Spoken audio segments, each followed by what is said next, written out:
भारतीय राजनीति में बिहार इस वक्त चौक बना हुआ है, क्योंकि जो दूसरे प्रदेशों के मुख्यमंत्री से लेकर भारत के प्रधानमंत्री तक इस वक्त बिहार में ही है।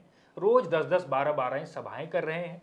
और जो है आज जो हम बात करने बैठे हैं वो एक ऐसे नेता के बारे में बात करने बैठे हैं, जब वो मंच से कुछ बोलते हैं तो वायरल तो होगा ही होगा और लाखों लोगों को वो पसंद भी आएगा। नाम है असदुद्दीन ओवैसी, हैदराबाद से सांसद हैं और इस वक्त आजकल बिहार में सभाएं कर रहे हैं।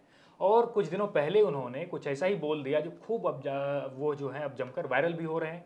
उन्होंने तेजस्वी यादव को, दरअसल कुछ दिनों पहले तेजस्वी यादव ने उन्हें एक्सट्रीमिस्ट कह दिया था। तो उसके बाद ओवैसी साहब ने उन्हें कहा कि अगर तेजस्वी यादव मुझे एक्सट्रीमिस्ट की स्पेलिंग अंग्रेजी में लिख कर बता दें तो मैं मान जाऊंगा कि मैं एक्सट्रीमिस्ट हूँ। तो और सवाल ये भी है कि जो खासकर जो बिहार की जो मुस्लिम बहुल सीटें हैं, खासकर सीमांचल की भी बात करेंगे आज हम, जो सीमांचल में 24 सीटें हैं उस पर ओवैसी कितना खेल बिगाड़ रहे हैं एनडीए का और महागठबंधन का। तो इस पर हमारे साथ बात करने के लिए पूजा मेहरोत्रा है, हमारी सीनियर एडिटर, और मेरा नाम है जयदीप। तो मैम, सबसे पहले ये बताइए कि ओवैसी जो आजकल जो सभाएं कर रहे हैं और खासकर जो तेजस्वी यादव को सीधा निशाना साध रहे हैं और जो भाषा जो एनडीए की है कि नौवीं फेल वाली भाषा, तो वही ओवैसी भी बोल रहे हैं, तो इसका क्या मतलब है आजकल? देखिए, चुनाव है और चुनाव बिहार का चुनाव है तो रोमांचक तो होगा ही, और उसमें बयानबाजी ना हो तो फिर आप क्यों डिस्कस करोगे, है ना? तो कुछ ना कुछ तो ऐसा डालना ही होगा जिससे कि वो मीडिया में छाए रहें और दिखते रहें। लेकिन ओवैसी बैरिस्टर हैं, बैरिस्टर आपको पता ही है कि कितनी बड़ी पोजीशन होती है वकालत में, पढ़ा लिखा बनता है, विदेश से पढ़ के आया है, प्लस उसमें कुछ तो खासियत है कि ऑपरेशन सिंदूर में रिप्रेजेंट इंडिया को कर रहा था। लाख आप संसदन में लड़ाई कर रहे हो, बहस कर रहे हो, लेकिन पीएम ने अगर उनको चुना था और मैं आपको ये ऑफ द रिकॉर्ड था कि मैं किसी इंटरव्यू में गई थी, तो मुझे कहा गया कि ये जब ये सारा चल रहा था तो जेपीसी की मीटिंग की बात कर रही हूँ, तो अकेला एक सांसद था उस 36 में जिसने पूरा का जेपीसी के जो राइटअप थे उसको पढ़ा था, एक एक पेज, एक एक लाइन। तो ये है ओवैसी, ये बैरिस्टर वाली बात हो गई, है ना? हाँ। तो क्योंकि वो कुछ भी ऐसे नहीं बोलते कि फुहड़ता कह दीजिए। जैसे हम लोग, अगर आप देखिए कि बहुत सारी ऐसी बातें निकल जाती हैं, कुछ ऐसे चीज़ें निकल जाती हैं जिस पे आप बात करते हैं और मजाक उड़ जाता है। ओवैसी पे कोई भी सांसद मजाक नहीं कर पाता है, आप देखिएगा। और उसके बाद उन्होंने उस चीज़ को कैसे पलट दिया, आपने देखा? उन्होंने कहा कि मैं दाढ़ी रखता हूँ, मैं टोपी लगाता हूँ, तो क्या मैं एक्सट्रीमिस्ट हो गया? मैं अल्लाह की बात करता हूँ। उन्होंने एक तीर से पूरी मुस्लिम कम्युनिटी को अपनी तरफ कर दिया है। अगर आपको याद हो, हम लोग इससे पहले एक बार बैठे थे और असदुद्दीन ओवैसी और सीमांचल पे ही हमने बात की थी। उसमें भी अगर आप कमेंट बॉक्स में जाके देखेंगे तो उनके प्रशंसकों की लाइन लगी हुई है और उन्होंने गजब लिखा है। मतलब उन्होंने अपने फैन फॉलोइंग को या अपने समर्थकों को बिल्कुल निराश ना करते हुए कहा है कि हम अल्लाह के बंदे हैं, और पूरा शो वो लूट चुके। तेजस्वी को पता ही नहीं चला कि वो क्या बोल के क्या कर गए। वो हिंदू मुस्लिम यादव वाईएम कम्युनिटी उसकी बात करते हैं कि हम वाईएम उस पर बात कर रहे हैं, लेकिन वो एम जो है ना उनके साइड से निकल गया है और वैसे उसको लूट ले गए हैं। मेरा अपना तो ये मानना है। जी जी, उस पर बात करेंगे मैम, लेकिन जब आप ओवैसी के बारे में बता रहे थे तो मुझे एक चीज़ और याद आई कि जब वो बोलते हैं तो उनके भाषण में वो हैदराबादी टोन भी झलकता है, बड़ा अच्छा और वो बहुत अच्छा भी लगता है। बहुत सारे लोगों को पसंद भी खूब आता है और वायरल भी होते हैं उसी चक्कर में। खूब हाँ, वो बड़ा मजा आता है उसको सुनने में। और अमा मियाँ जब वो बोलते हैं ना, तो वो जो एक्सेंट है उनका, और चाहे उनका भाई बड़ा एग्रेसिव बोलता है, उनका भाई भी, और अकबरुद्दीन ओवैसी, और प्लस वो मारने काटने की बात, वो असदुद्दीन ओवैसी एक भी लीग से हट के बात नहीं करते हैं, लेकिन ऐसा कर जाते हैं कि हम और तुम उन पे डिस्कशन करते हैं, और यही उनकी खूबी भी है। हाँ जी, बिल्कुल बिल्कुल। अच्छा, अगर मैं अब फिर से एक बार चुनावी गुनागनित पे बात करते हैं, जो मैं सीमांचल का जिक्र कर रहा था इससे पहले कि सीमांचल में जो 24 सीटें हैं और जो पिछला चुनाव हुआ था तो उसमें 12 सीटें तो सिर्फ एनडीए निकाल ले गई थी, 7 सीटें महागठबंधन के खाते में आई और 5 सीटें ओवैसी साहब ले आए थे। हालांकि बाद में 4 विधायक उनके महागठबंधन में चले गए।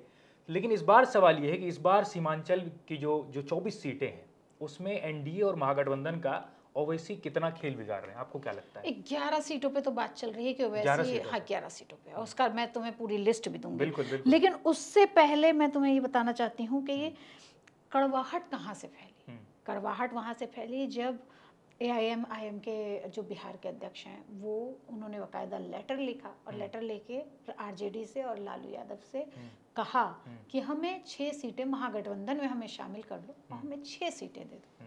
लेकिन इन लोगों को तो एग्रेशन था कि अजी हम तो उन चारों को भी ले आए हैं, हम तो इस बार जीतेंगे और इनको क्यों ले लें। तो भैया अब पता चलेगा कि वो कैसे खेल बिगाड़ते हैं और किस तरह से चीज़ों को पलट के रख देते हैं। अगर उन्होंने वो सीटें दे के और AIM को अपने महागठबंधन में शामिल कर लिया होता तो इस तरह से जिस अभी थर्ड फ्रंट बन गया है वो ना बना होता और तेजस्वी के लिए इतनी मुश्किलें ना हो रही होती, है ना। और वो जो 11 सीटें जिसकी मैं बात कर रही हूँ, नाम लेके बता दें हाँ, तो ज़्यादा अच्छा तो मैं आपको बताऊंगी बहादुरगंज जो है वो, ठाकुरगंज, किशनगंज, कोचाधाम, बायसी, कस्बा, कदवा, बलरामपुर, अररिया, जोकीहाट और अमौर। ये 11 सीटें ऐसी है जिसमें कई चेहरे तो मुस्लिम वर्सेस मुस्लिम है। उसमें PK ने भी अपनी जो जन स्वराज से उम्मीदवार उतारा है वो भी मुस्लिम और जाने पहचाने नाम है। और वहाँ के लिए आप दूर से देख रहे हैं तो आप इस दिल्ली के स्टूडियो में हैं तो आपको भले ही ये लग सकता है कि वो कितना आपका जाना पहचाना नाम नहीं हो सकता है, लेकिन वो फील्ड में है, उनके लोग जाने पहचाने हैं।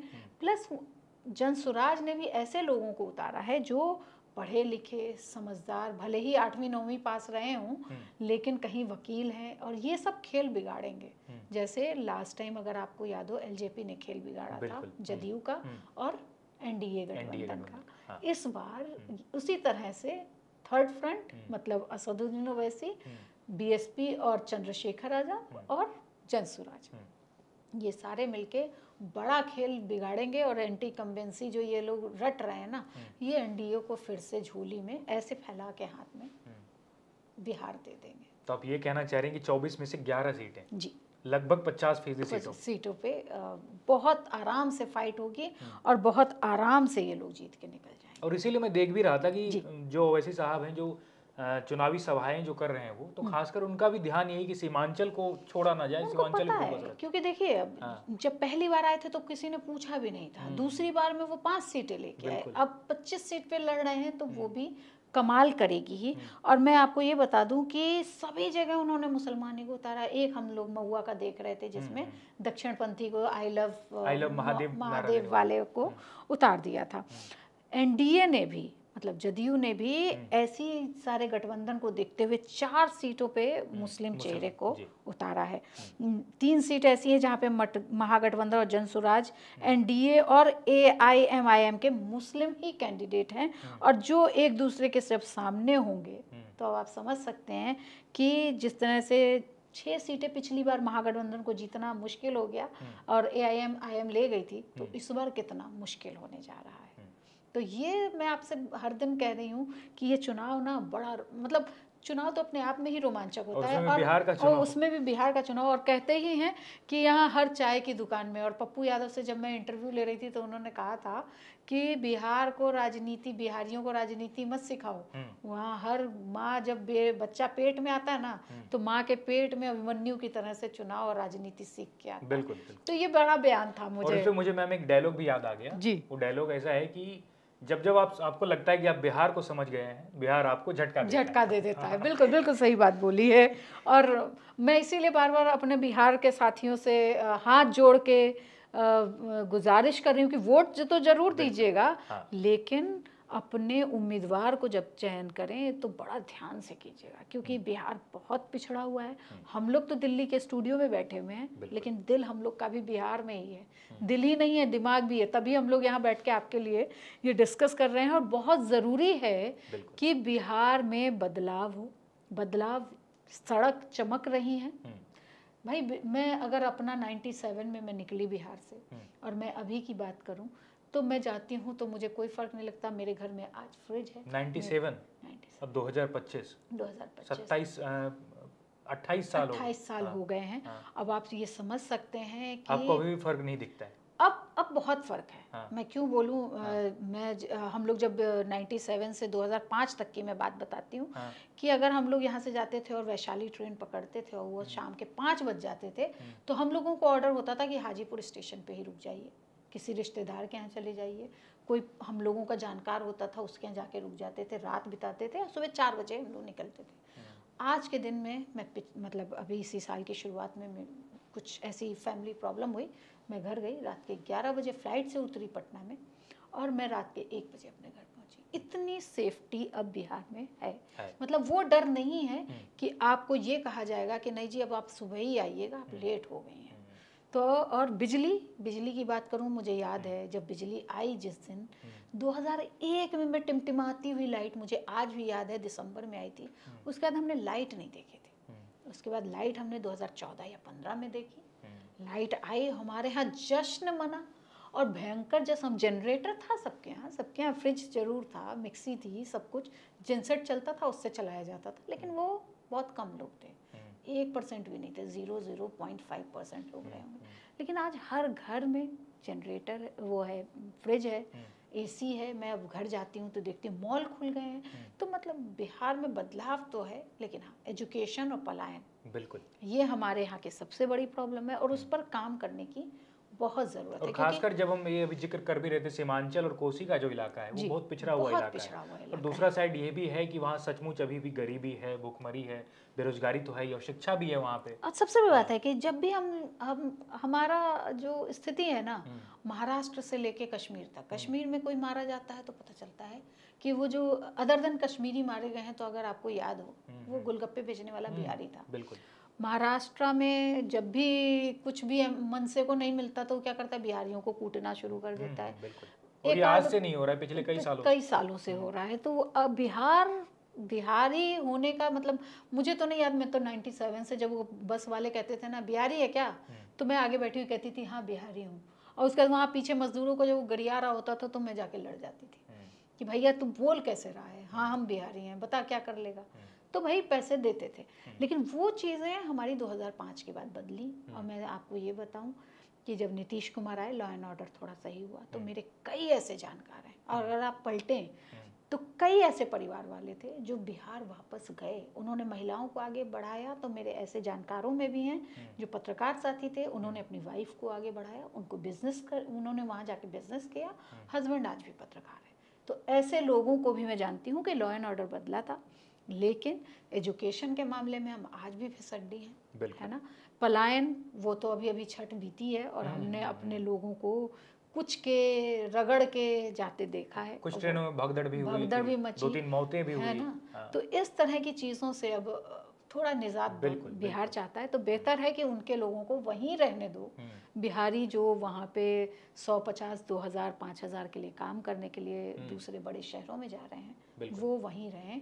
और इसके लिए पूर्णिया से देखिए, आपके सीमांचल से फ्लाइट शुरू हो गई है, लेकिन कौन लोग चढ़ेंगे अब मुझे वो देखना है। जी बिल्कुल आपने सही कहा। और इसका जो है, इसका इलाज भी एक ही है, जैसा कि मैम अभी कुछ देर पहले आपसे गुजारिश कर रही थी कि आप वोट जरूर डालें।